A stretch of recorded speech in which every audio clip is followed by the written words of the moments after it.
ಎಲ್ರಿಗೂ ನಮಸ್ತೆ. Welcome to my YouTube channel. ಇವತ್ತಿನ ವಿಡಿಯೋದಲ್ಲಿ ಆರೋಗ್ಯಕರವಾಗಿರುವಂತಹ ಕೊತ್ತಂಬರಿ ಸೊಪ್ಪಿನ ಚಟ್ನಿ ಅಥವಾ ಕೊತ್ತಂಬರಿ ಸೊಪ್ಪಿನ ತೊಕ್ಕನ್ನು ಯಾವ ರೀತಿ ಮಾಡೋದು ಅಂತ ತಿಳಿಸ್ಕೊಡ್ತಾ ಇದ್ದೀನಿ. ಈ ರೆಸಿಪಿನ ನೀವು 15 ದಿನಗಳವರೆಗೆ ಸ್ಟೋರ್ ಮಾಡಿ ಆರಾಮಾಗಿ ಬಳಸ್ಕೋಬೋದು. ಟೇಸ್ಟ್ ಅಂತೂ ಅದ್ಭುತವಾಗಿರುತ್ತೆ. ಬನ್ನಿ ತಡ ಮಾಡದೆ ಯಾವ ರೀತಿ ಮಾಡೋದು ಅಂತ ನೋಡ್ಕೊಳ್ಳೋಣ.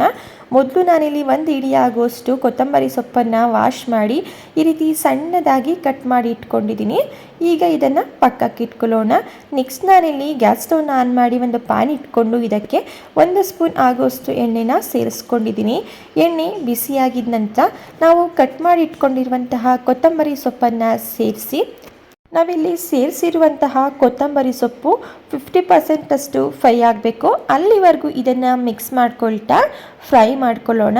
ತುಂಬಾ ಆರೋಗ್ಯಕರವಾಗಿರುವಂತಹ ರೆಸಿಪಿ ಇದು. ಮಿಸ್ ಮಾಡದೆ ಒಂದ್ಸಲ ಟ್ರೈ ಮಾಡಿ ನೋಡಿ. ಕೊತ್ತಂಬರಿ ಸೊಪ್ಪು 50% ಅಷ್ಟು ಫ್ರೈ ಆಗಿದ ನಂತರ ಇದಕ್ಕೆ ಸ್ವಲ್ಪ ಅರಿಶಿಣದ ಪುಡಿ ಹಾಗೆ ಸ್ವಲ್ಪ ಉಪ್ಪನ್ನು ಸೇರಿಸಿ ಕಂಪ್ಲೀಟಾಗಿ ಕೊತ್ತಂಬರಿ ಸೊಪ್ಪು ಸಾಫ್ಟ್ ಆಗಬೇಕು. ಅಲ್ಲಿವರೆಗೂ ಇದನ್ನು ಫ್ರೈ ಮಾಡ್ಕೊಳ್ಳೋಣ. ಈಗ ಕಂಪ್ಲೀಟಾಗಿ ಕೊತ್ತಂಬರಿ ಸೊಪ್ಪು ಸಾಫ್ಟ್ ಆಗಿದೆ.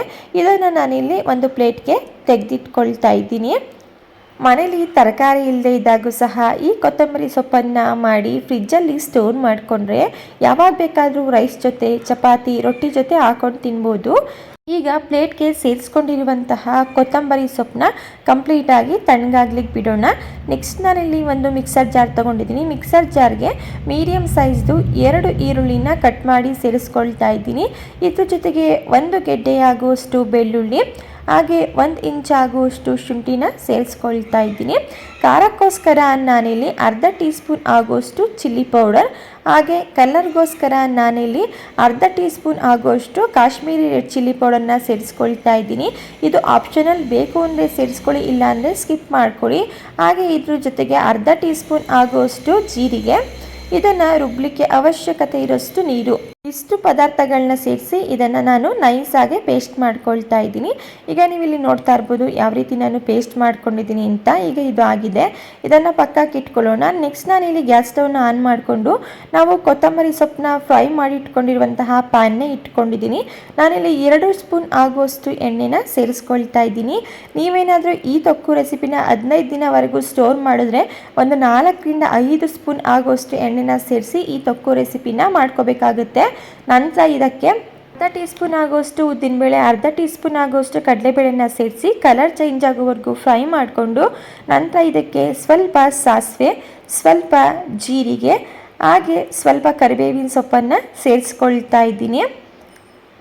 ಇದ್ರ ಜೊತೆಗೆ ಸ್ಲೈಸ್ ಆಗಿ ಕಟ್ ಮಾಡಿ ಇಟ್ಕೊಂಡಿರುವಂತಹ ಅರ್ಧ ಈರುಳ್ಳಿನ ಸೇರಿಸ್ಕೊಂಡು ಈರುಳ್ಳಿ ಸಾಫ್ಟ್ ಆಗೋವರೆಗೂ ಇದನ್ನು ಫ್ರೈ ಮಾಡ್ಕೊಳ್ತಾ ಇದ್ದೀನಿ.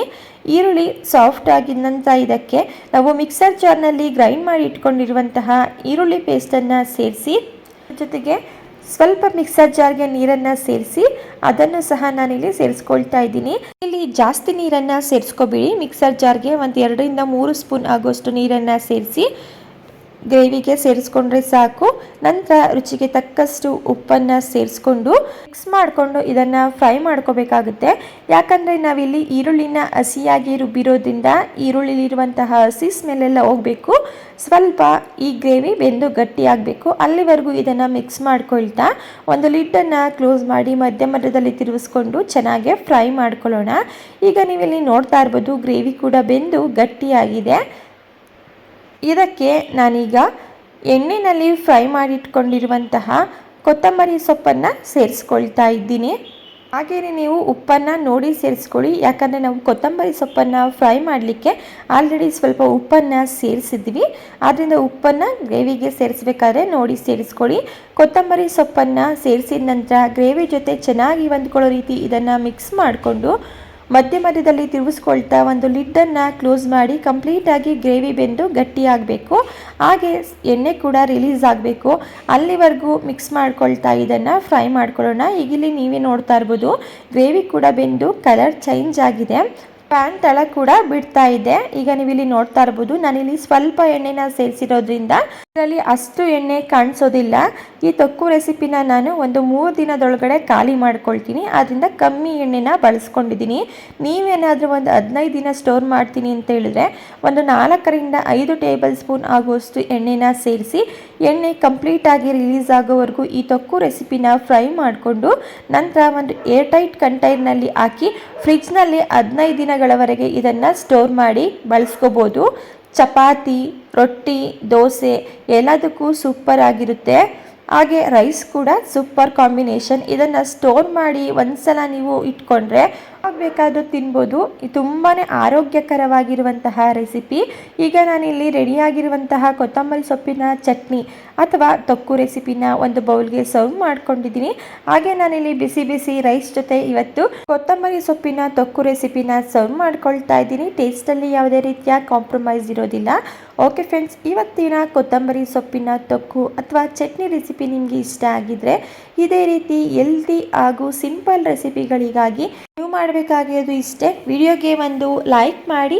ಇದೇ ರೀತಿ ಸಿಂಪಲ್ ಹಾಗೂ ಈಸಿ ರೆಸಿಪಿಗಳು ನಿಮಗೆ ಬೇಕು ಅಂದರೆ ಚಾನಲ್ನ ಸಬ್ಸ್ಕ್ರೈಬ್ ಮಾಡಿಕೊಂಡು ಚಾನಲ್ಗೆ ಸಪೋರ್ಟ್ ಮಾಡಿ. Thank you for watching.